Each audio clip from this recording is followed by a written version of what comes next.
தற்போதைய செய்தி கோவை மருதமலை அருகே நேற்றிரவு ரோலக்ஸ் காட்டு யானை தாக்கியதில் விவசாயி ஒருவர் உயிரிழந்திருக்கிறார். மேலும் ஒரு விவசாயியின் மரணம் என்பது அப்பகுதியில் பரபரப்பை ஏற்படுத்தி இருக்கிறது. 15 நாட்களாக ரோலக்ஸ் காட்டு யானையை வனத்துறையினர் கண்காணித்து வரக்கூடிய நிலையில் விவசாய தோட்டத்திற்குள் புகுந்து தொடர்ந்து விவசாயிகளை அச்சுறுத்தி வருவதாகவும் நேற்றிரவு கண்காணிப்பு பணி மேற்கொள்ளாததே இந்த விபத்திற்கு காரணம் என்றும் சொல்லப்படுகிறது. கூடுதல் தகவல்களை செய்தியாளர் சுரேஷிடம் கேட்கலாம். சுரேஷ், உயிரிழந்த விவசாயி யார்? வனத்துறையின் நடவடிக்கை என்ன?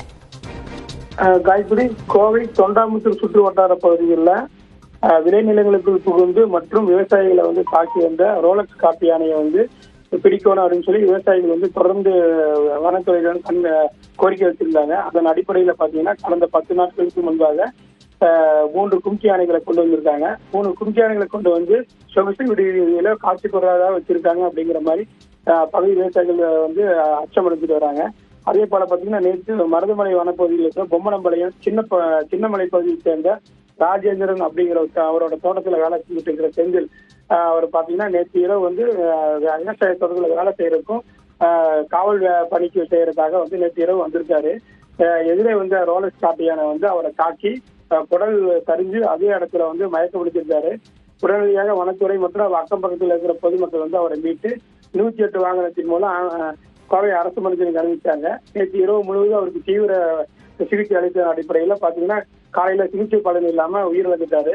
அதாவது காட்டு யானை ரோலக்ஸ் காட்டு யானை பிடிப்பதற்காக 5க்கு மேற்பட்ட தனிக்குழு அமைத்து 50 பேர் காட்டு யானையை கண்காணித்து வந்தாங்க. நேற்று இரவு முழுவதும் பாத்தீங்கன்னா காட்டு யானை 7 மணிக்கு மருதமலை அடிவார பகுதி வந்துருச்சு. வனத்துறை காட்டு யானையை கண்காணிக்க தவறினாலதான் அவர் உயிரிழந்திருக்காரு அப்படின்னு சொல்லி விவசாயிகள் அதிர்ச்சி தெரிவிச்சிருக்காங்க, வேதனையில் உள்ளாங்க. அதான் தொடர்ந்து காட்டு யானையை கண்காணிக்காம சொகுசு விடுதியிலேயே இருந்துட்டு கும்கி யானையை கூட வெளியே கொண்டு வராம அதே இடத்துல காட்சி பொருளா வச்சிருக்காங்க. உடனடியாக வனத்துறை மீது துறை ரீதியான நடவடிக்கை எடுக்கணும்னு சொல்லிட்டாங்க. அதே போல உதகையில தற்போது காட்டு யானையை மயக்கூச்சி செலுத்தி லாகமா பிடிச்சு அடைச்சி வச்சிருக்காங்க. அந்த வனத்துறை அதிகாரிகளை அந்த குழுவுல கொண்டு இங்க நம்ம உடனடியாக வைத்து இந்த ரோலக்ஸ் காட்டு யானையை பிடிக்கணும் அப்படின்னு சொல்லி விவசாயிகள் கோரிக்கை வச்சிருக்காங்க. இரவு முழுவதும் உயிரை கையில பிடிச்சிட்டு இந்த காட்டு யானைக்காக பயந்து வாழ்ந்துட்டு இருக்காங்க விவசாயிகள். நன்றி சுரேஷ், விவரங்களை வழங்கியமைக்காக.